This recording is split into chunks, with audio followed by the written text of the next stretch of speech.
The tragedy of Nigeria began in 1986 when we did the structural adjustment program. When we were persuaded to devalue our currency every week for 32 years. When I went to school, and many of you are here, the Naira was $1.50. The Naira was almost £1 sterling.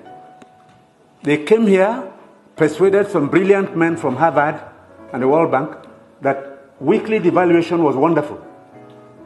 32 years of devaluing your currency until we hit 527. And they were still telling us that the Naira was still overvalued. That brought poverty, misery upon us.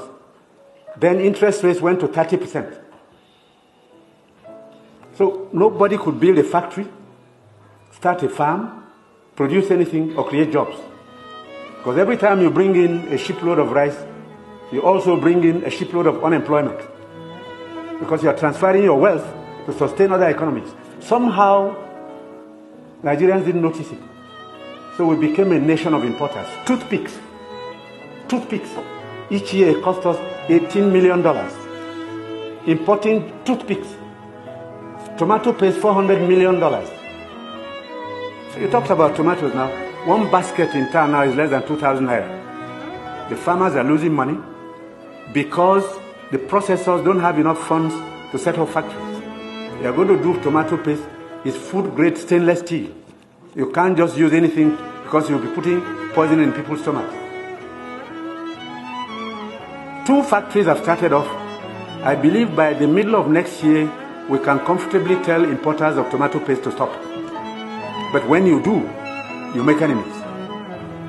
Even the rice we're trying to reduce. We have enemies, heavy enemies, people who can kill if they have a chance, because you're spoiling their business. And let nobody take it lightly. These guys have seized this country's economy, they've taken us hostage, and they have no intention of giving up.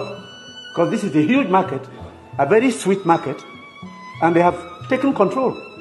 And I'm saying it because I have been in this business for 41 years and I can tell you some history. Abdullahi Adamu is here. Import, milk, sugar, toothpicks, toothpaste, handkerchiefs, pencils, we don't make.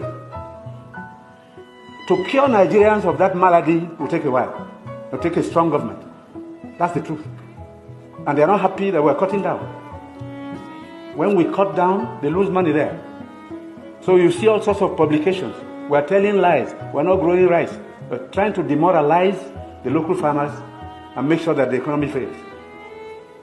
That's the story of imports. Now, I read a story recently in the newspapers.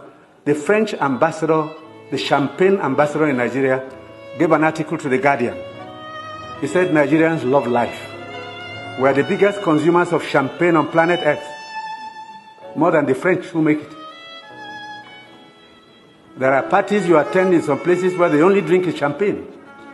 Of course, the individual is free to spend his money, but his money comes from Nigeria's commonwealth.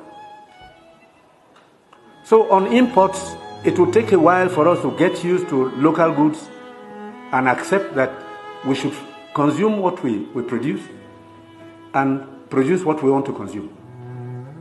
So I take your point. We have to take stern measures to cut down on imports because these young boys and girls who have no jobs today are not going to allow us to carry on enjoying life at their expense. They need jobs. They need jobs. They are children. They've graduated, they've come back home to begin a second childhood because there's no factory to employ them. And the ministries can't take any more. But somebody is making sure you fail when you want to produce at home.